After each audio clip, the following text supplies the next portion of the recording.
you gave birth to him and I caught him. And like I was so proud how I did it. And then I held him and I was like, now what?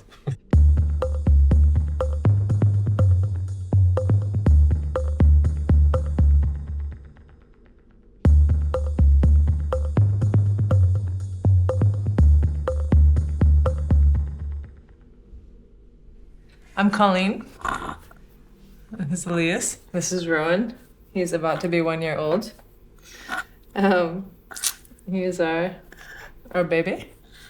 I live in Vienna. I'm from the US. I'm on maternity leave right now, but I am a PhD student in ecological economics. And I'm Elias, as you just said. I'm about to become a physiotherapist finally. Yeah. How did our life change from the day we became parents? I mean, in many ways, I guess. For one, we always look out for a little baby, like constantly like in the forefront of my mind, at least. Yeah. I mean, like everything changed, yeah? It's like there's a whole other human all of a sudden, which is actually crazy. And it's, I mean, it's, I think especially now, like it's having this perspective of how much it is to balance, right? Like to bring this whole new person into your life and how, like trying to integrate that with everything else, like with our relationship, but our work lives, our personal lives, and like finding who we are as parents, right? Because it's fundamentally different than like who and how we were before. You want the succulent?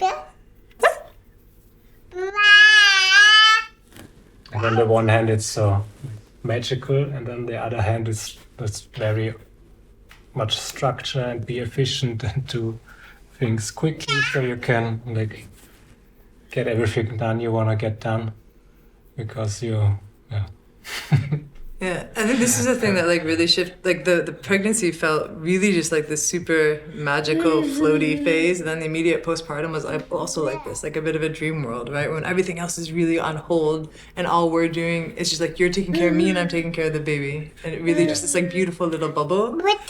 And then I think like when it really, like it took more time for it to really hit me how it changes and how it shapes our lives when you start to get back into your normal life more. Yeah, the first weeks when I finally had something to do, like, I could actually help and not just like massage your. I mean, that was a big help. I was happy for the massages. Yes, like so how was it for you to this transition into fatherhood?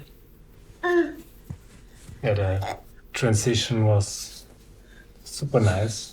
Because, as I earlier said, I finally had like a clear role and I could really help and like do, like just cook and clean all those little things that were very important at that moment.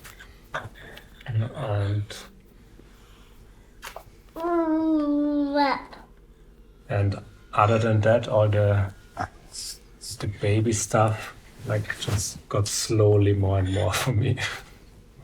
Most of it was you in the beginning.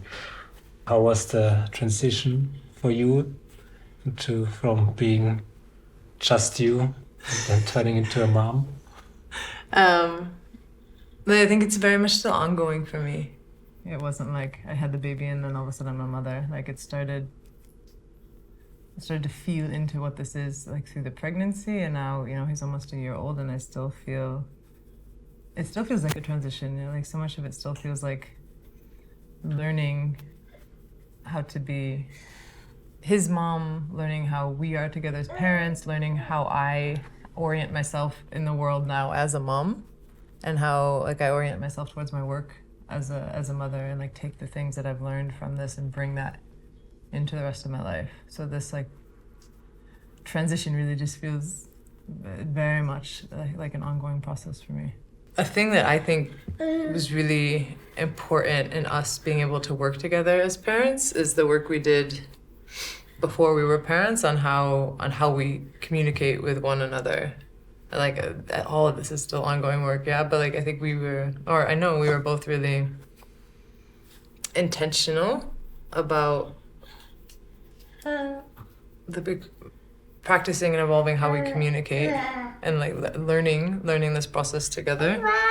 And I think there's things that like everything is just all of a sudden, you know, so much more loaded when there's a baby involved. Yeah, it's so much more somehow like heightened, potentially stressful, important. What do you think? Yeah, 100%. This is a really important thing that we do, and I keep getting better at it, I think. Yeah, and this way also, like I think you helped me a lot. Just observing you being with the baby. And like, me trying to mimic it. Yeah, I guess my upbringing helped me a lot when I had this realization when my mom was here, and I realized she talks to him exactly like I talk to him. Same words. I think every parent has same this words, realization. same cadence of speech. I mean, that's like, that's where we learn to parent from, right? And then to some extent there's things that you're happy about that you bring on, and then other things that you're trying to let go of. Or at least for me, that's how I feel about it. Mm-hmm. Was there a moment for you when you like realized how your upbringing influenced you being a mom for Rowan?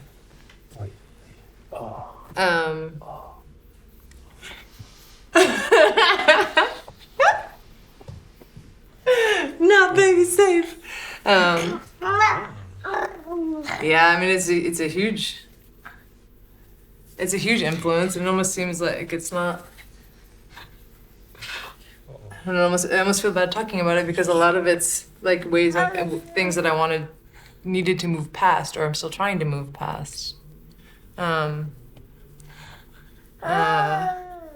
Like even wanting to have children, if you'd asked me when I was a kid or a young adult, I would have told you vehemently, like, I'm never having kids. And this was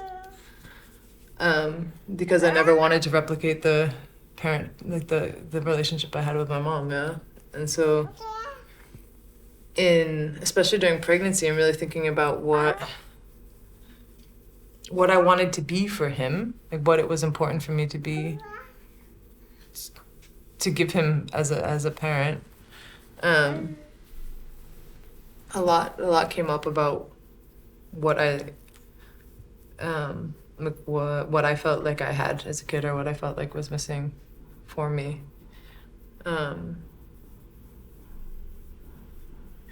It's and it's hard because it still feels like there's a hurt and anger around that for me, and I wish it was just like, oh, I'm a mother now and I can appreciate how hard it was and everything my mom did and just be grateful. And there is that gratitude there, but there's still this anger and resentment, honestly, which is like I wish it wasn't there, but like that is there. I don't know, maybe this is getting a bit off topic. But I mean, ultimately, like with Ro, I just want to be this point of just like this safe attachment, this point of unconditional love, and let him be who and how he is without needing him to be any particular thing to feel like I'm there for him or he's valued or cared for by me. And and I've told you this before too, this is a thing that like I've seen and felt from you and how important that is to me, and like and me growing as a parent, but also just like myself. Yeah, I think this is just like there naturally for you. Papa. Oh, thank you. So how do you think our relationship has changed since Ro joined us?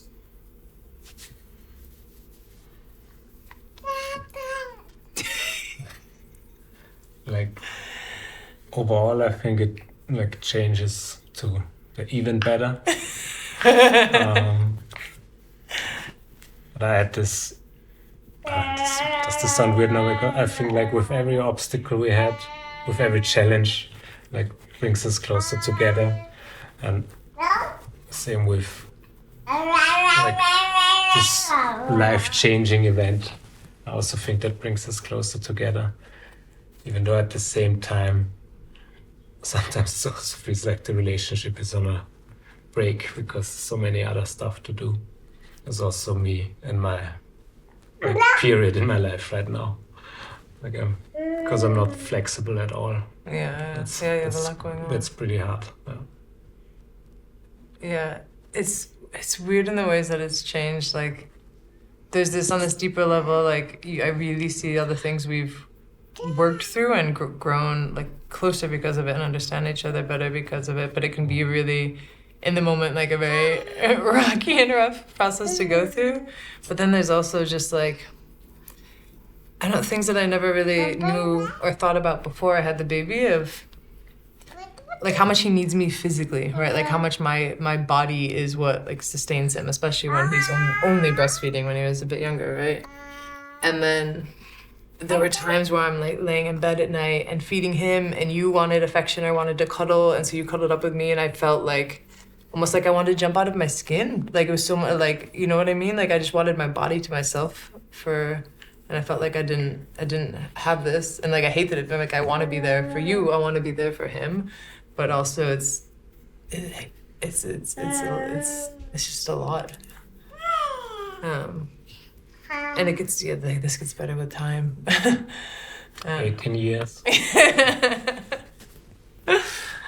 Is there anything that would have helped you to know before we had the baby about being a father, about being in a relationship as a father? No. I was very what's the English word? Like for that part, I had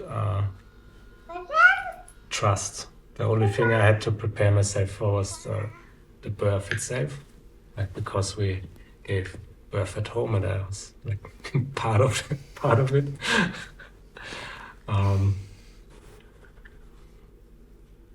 But after that, I was very trusting in myself. That's nice to hear.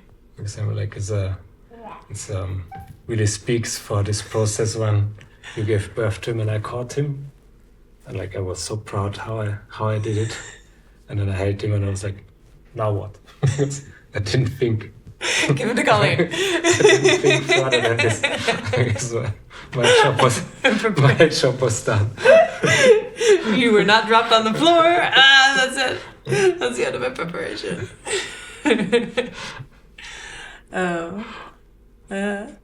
For me, I feel like it would have been, even just more generally, this way we live of like nuclear family living. You're not around parents and like friends and family like when they're really in the heat of the heavy stuff. You know what I mean? You often see the kind of nicer, easier stuff, and the really hard stuff often happens alone. And if we lived in a way that was more, I don't know, I guess more communal, and you were really like seeing, and having gone through that with other people before, I think would have been, oh my God, you're adorable. I would have like appreciated that. This is the view on how we live changes drastically. It feels so strange. Like, everybody lives for themselves. Yeah, like I already thought that like this way, like nuclear family way of living is strange. But then when you have a kid, you're like, oh, this is not how we are meant to live. Like this is really, really just like fundamentally not how we're meant to live. Yeah, and so like we're lucky that it's you and I, and that we're both very like active and caring parents, right? So we have the two of us to care for Rowan, and you have family nearby, so your mom can come and help sometimes. But even with that, it's still just you and me and the baby in this flat. And yeah, we could call friends to come help, but it's not the same as when just having people around you that are there and are willing to help and support. Like when we visit your family and your brother and his partner and their kids are there and there's other parents and everyone's just sort of watching the kids together, and you know someone will take care of them, and if you need a break, someone's there. And everyone's just doing this like collectively. And this way of living, like separate from other generations and like really separate from the people around you, you don't have this. You have to go through so many more steps to get to these support structures. And I think it puts so much more stress on parents. Yeah. It's often just us, and then when one of us gets sick, then it's really hard. And there's the saying that it takes a village to raise a child. And this is what I sometimes think about, is like so much of his influence is just us, but there's so much more people with different experience who can like give him opportunities to experience something else that he gets from us. Sometimes you just need like a different energy, you know, and then all of a sudden everything changes, and it's so hard to do that when it's just this. Or the same thing a bit different, like from a different perspective.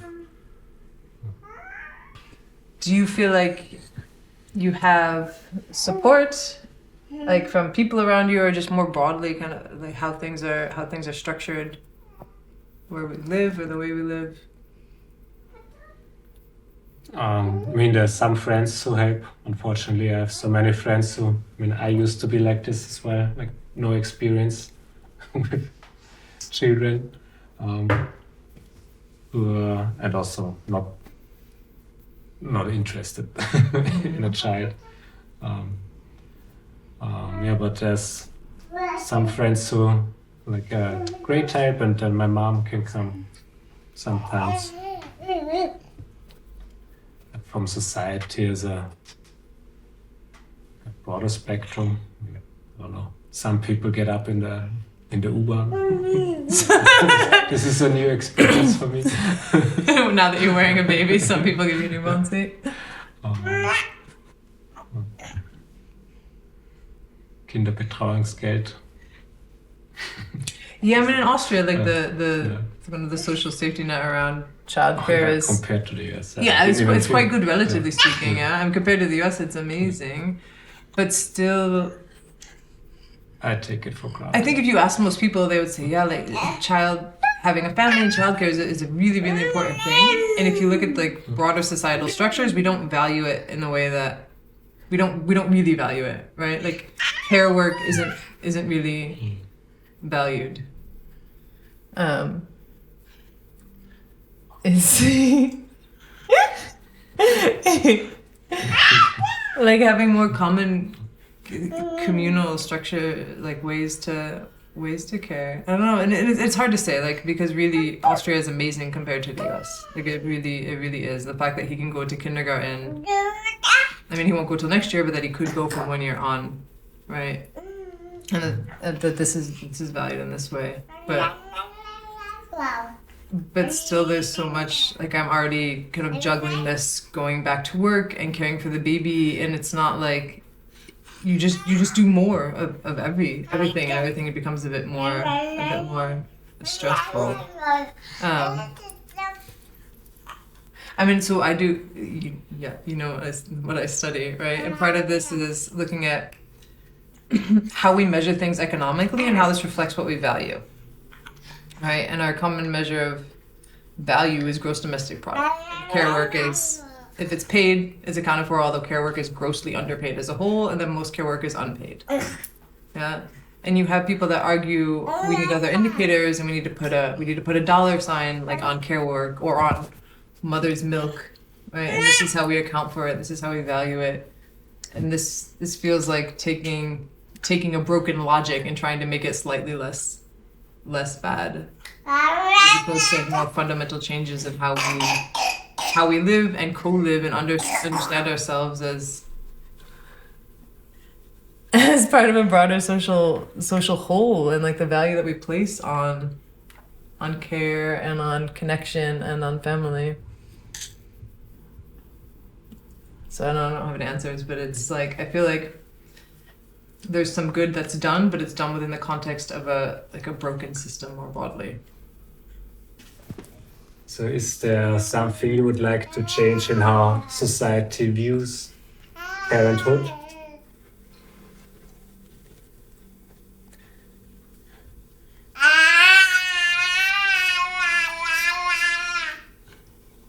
Well, that's what you think?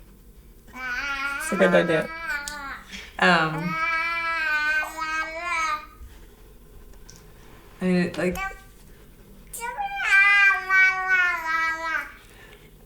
I think, I wonder, you know, we have to work from where we're at, right? And I wonder what ways we can concretely move towards having, like, living in a way that's more, like, supportive and oriented towards care.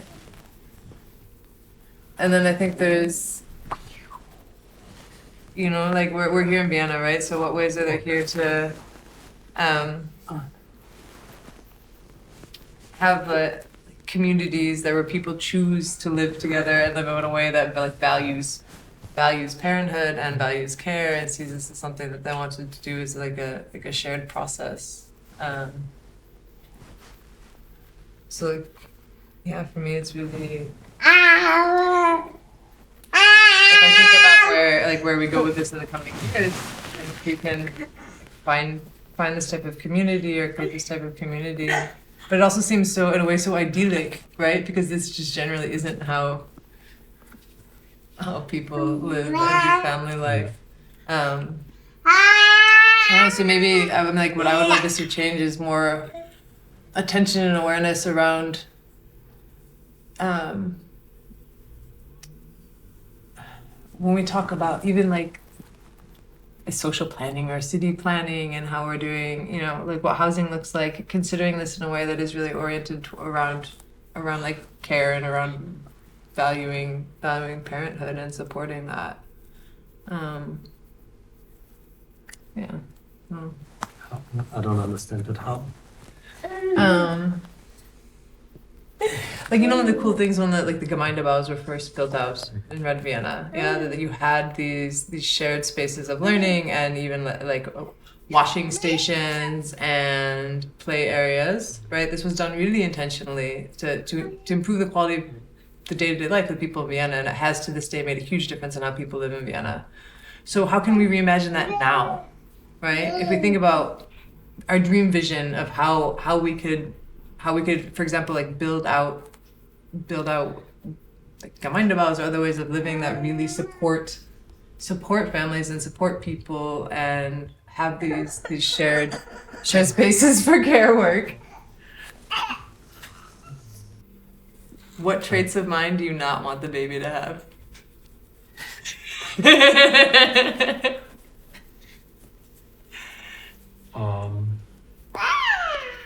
Lacking the right English. Or that if he's very angry with something, that it's easier for him to like let it go than it is for you. I also be very happy if that's the case. It's like, I think it's such a natural process to have a baby, and what I like, even though it's how you said, it's simple, but it's not easy. Yeah. It's a bit of like a mindfulness retreat, because like you care so much more about all the like basal needs for him, but also for yourself. So sleep, what you eat, when you eat, and like just get the basics done. And I have so much less time to like do stuff that doesn't make me much happier anyway. And also like the things I worry now are like more profound. yeah. Like keeping a human alive. Yes. Maybe I like that. It feels very natural to me. Yeah, meaningful and really.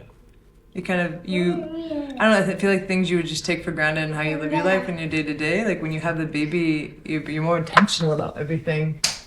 But then also like how I feel like I'm also then more intentional about how we relate, because I feel like I have a tendency to kind of do this, treat it like a zero-sum game. I did this, so you should do this, or I'm doing more of this or that. And like really, like this is very much an ongoing process for me of trying to let that tendency go and just be with like we're both doing the best we can, and sometimes this is super hard for both of us, and just like be empathetic with myself and at the same time like appreciate what you're doing. And it's fundamentally that like we're working together on this, yeah, because if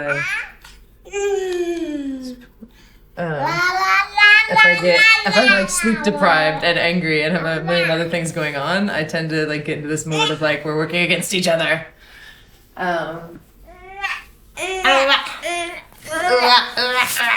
Which just makes everything harder, you know. And like I'm sure you feel that. Yeah, I feel it from you. I don't feel that. Yeah, that's what I mean. You feel it from me, so okay, maybe.